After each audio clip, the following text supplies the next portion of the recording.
এটাই ইসলাম। অসুস্থ, আপনি যদি শুধু দোয়া চান সুস্থ হবেন। চিকিৎসা করা সুন্নাহ।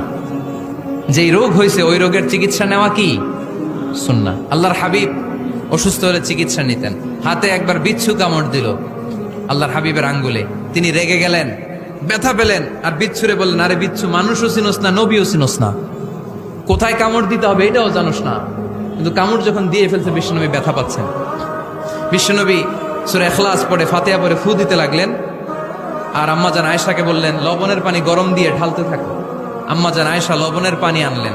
লবণের গরম পানির ভেতরে সোডিয়াম ক্লোরাইড আছে, ন্যাচারাল পেইন কিলার, ব্যথা নাশ করে।